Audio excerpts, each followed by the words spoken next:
ஸ்டாலினிடம் புலம்பிய பொன்முடி. திமுகவில் தொடங்கிய பிரளயம், இனிமேல் தான் இருக்கு கச்சேரி. திமுகவில் நாளுக்கு நாள் உட்கட்சி பிரச்சனை வெடித்து வர தொடங்கியிருக்கிறது.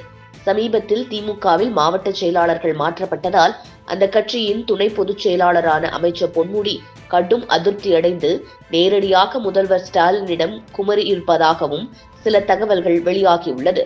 விழுப்புரம் மாவட்டத்தை தனது கண்ட்ரோலில் வைத்திருக்கும் பொன்முடி தனது செல்வாக்குக்காக மட்டுமே விழுப்புரத்தை கையில் வைத்து வந்த நிலையில் தனக்கு அடுத்தபடியாக தனது மகன் கௌதம சிகாமணியை அடையாளப்படுத்தி செஞ்சி மஸ்தானை ஓரங்கட்டி வந்தார். பொன்முடிக்கு எம்பி சீட் கேட்டு வாங்கியதாக இருக்கட்டும், விழுப்புரத்தில் 4 சட்டமன்ற தொகுதியை உள்ளடக்கி விழுப்புரம் தெற்கு மாவட்டத்தின் பொறுப்பாளராக முன்னாள் எம்பியும் பொன்முடியின் மகனுமான கௌதம சிகாமணி கவனம் செலுத்தி வந்தார்.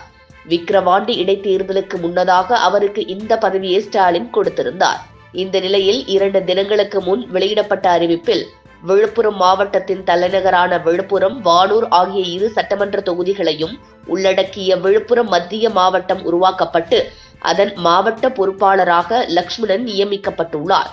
இவர் அதிமுகவிலிருந்து சில வருடங்களுக்கு முன்பு திமுகவுக்கு வந்தவர். 2021 சட்டமன்ற தேர்தலில் விழுப்புரம் சட்டமன்ற உறுப்பினராக திமுக சார்பில் போட்டியிட்டு வெற்றி பெற்றார்.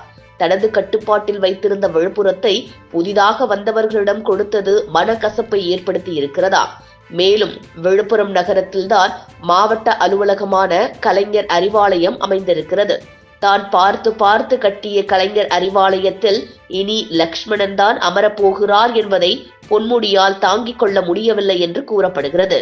புதிதாக நியமிக்கப்பட்டுள்ள லக்ஷ்மணன் பொன்முடியை சந்தித்து உங்கள் ஆதரவு வேண்டும் என்றும் வாழ்த்து பெற சென்ற போது முகம் கொடுத்து கூட பொன்முடி பேசவில்லை என்று சொல்லப்படுகிறது. மேலும் பொன்முடி நேரடியாக ஸ்டாலினை சந்தித்து எனக்கு கூடுதல் துறை ஒதுக்கியிருக்கீங்க, ரொம்ப நன்றி.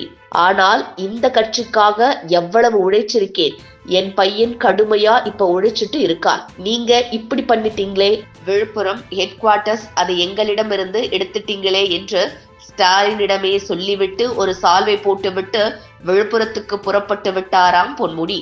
இதனால் பொன்முடி ஆதரவாளர்கள் எவ்வளவு பெரிய தலைகளை எல்லாம் பொன்முடி அசால்ட்டாக டீல் செய்து விட்டார், இந்த லக்ஷ்மணன் எல்லாம் எம்மாத்திரம் என பேசத் தொடங்கியுள்ளனர். மேலும் பலர் திமுகவில் வாரிசுக்குத்தான் பதவி என்றால் மற்றவர்கள் கடைசி வரை போஸ்டர் தான் ஒட்ட வேண்டுமா என முணுமுணுத்து வர தொடங்கியுள்ளனர்.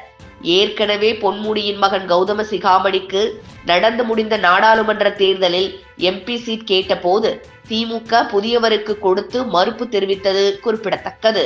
இதுபோன்று முக்கிய நிகழ்வுகள், அரசியல் தகவல்களை ஆழமாகவும் மாறுபட்ட கோணத்திலும் அறிந்து கொள்ள மறக்காமல் உங்கள் IND தமிழ் 24x7 பக்கத்தை பின்பற்றிக் கொள்ளவும். உங்கள் ஒவ்வொரு ஆதரவும் இதுபோன்று பல நிகழ்வுகளின் பின்னணியை அறிய உதவும்.